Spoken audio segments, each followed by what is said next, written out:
5 Minutes for Men. TR Nichols here with 5 Minutes for Men, where we have discussions about things that men talk about. So today we're going to talk about sports. I literally was at a bar slash restaurant talking to a random dude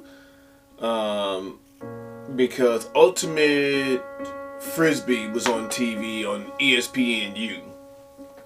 And we actually started having a discussion about Ultimate Frisbee and his boy winning a championship in it before. And we were both excited about a conversation about Ultimate Frisbee. Two dudes who never met each other, culturally very different. But that is the draw and the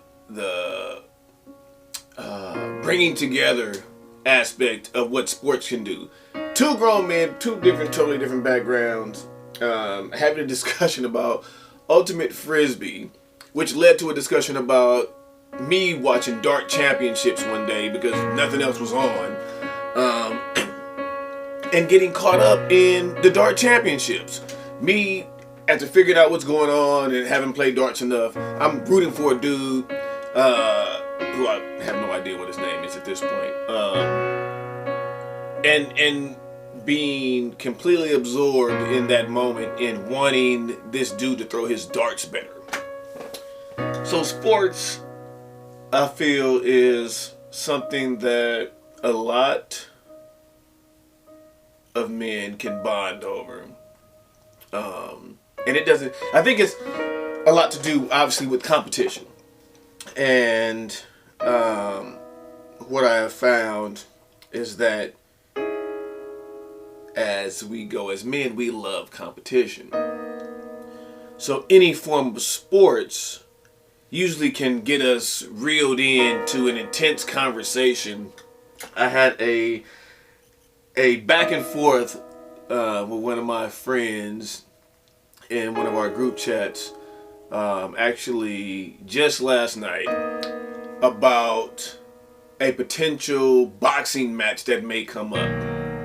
And he was on one side, I was on the other. And at a certain point in the conversation, I realized, like, we are really pitted in who we think will win the match.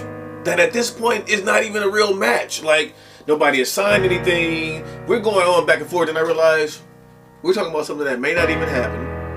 And it doesn't matter what we actually both think is going to happen. Something else can be the outcome of that. But because we're so engaged and tied to what our thought process is, and it's really a competition of wits at this point, right? We're thinking, well, this could happen, and then this could happen, and then that could happen. But it's all not even reality at this point, right? And the only way we'll really know is if they actually have the fight, right? And if they don't have the fight, and if they never fight each other, our whole conversation of the time spent in having forced upon our other group members our conversation, it showed me the complex nature and the level of involvement we have when it comes to sports. And it can be obviously anything, coming from the Ultimate Frisbee to the dart championships to a boxing match that has not been signed, that has been talked about but may not ever come to fruition.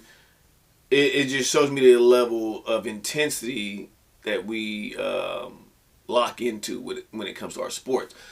And that's not even our particular hometown teams or our favorite sport. I ran track in college. And when I watch any track and field event, still to this day, I get slightly nervous and a little bit of the butterflies before the gun goes off, like I'm still going to run. And I'm watching it usually from my couch sitting down. My body's reacting like I'm in the blocks. But that's my love for it, right? Like, that's the intense nature of competition and the love I have for that sport. Like, I love track and field. I'll watch I'll watch two turtles race, and at some point I'll come up with the idea of who's going to win that race between two turtles. So I love track and field. I love competition. I love racing, and I think a lot of what we find in sports and in competition, especially for men, is that competitive nature being brought out one way or the other. So, comment below, subscribe. Tell me either the sport you play, the sport you still play, and what's your most ridiculous either time, event, or score. What was your best moment in the sport you played or continue to play now?